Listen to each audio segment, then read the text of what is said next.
This film, It's a great one to talk to him about because I think best thing ever. I think it's the best performance he's given. Certainly the best one that comes to mind. Yeah. It's incredibly powerful, made all the more powerful by the kind of actor he normally is and the kind of story this is. Because, as he was saying, it's a film about a director who is effectively a version of Pedro Almodovar himself. His name's Salvador Malo, and I was imagine how smug I was when I worked this out. Salvador Malo is an anagram of Saul Almodovar. Yeah. Yeah. There you go. So he's playing a version of his friend, an old collaborator, and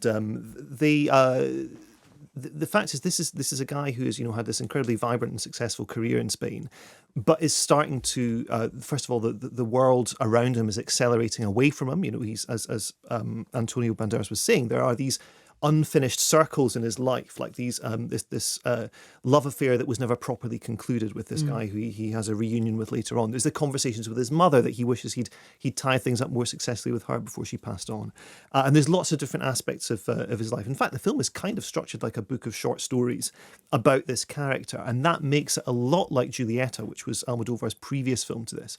A film that I think is actually, as a film, is even better than this, though I think this is terrific too.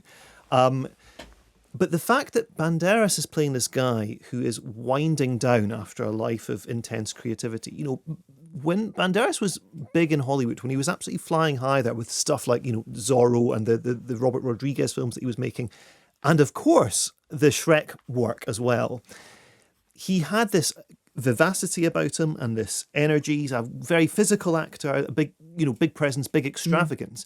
So to see him diminished in this way is moving in and of itself. And so that kind of keys into what the story is all about, which is, this director with enormous creative potency, but who is now has creative block. He doesn't know how he's going to move on to his next project. He's able to get past this creative block by addressing all these unfinished circles in his life and working out how to tie up these loose ends.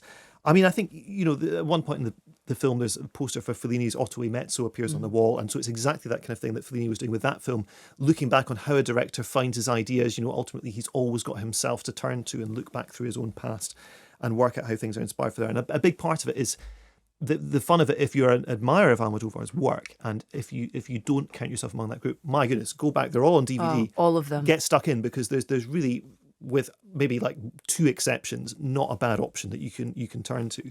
But if you know his work and you can see the way in which it's all fed into this, that's incredibly satisfying. The actual nature of the sets as well.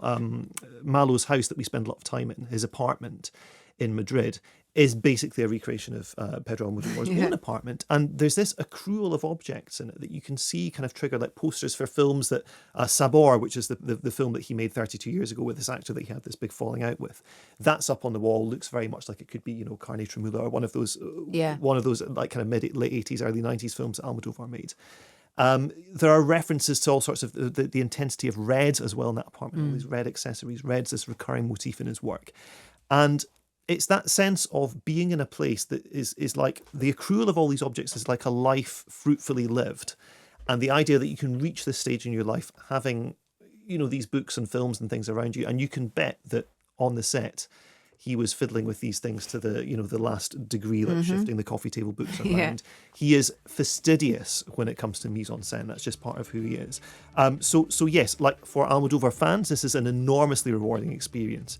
I think for newcomers to his work as well, as Antonio was saying, it's actually quite a straightforward film, a selection of short stories. It's a good gateway. It is, absolutely. Weirdly, for a late period film, there's a lot going on in it that refers back, but it's very satisfying on its own, just discovered as a separate object.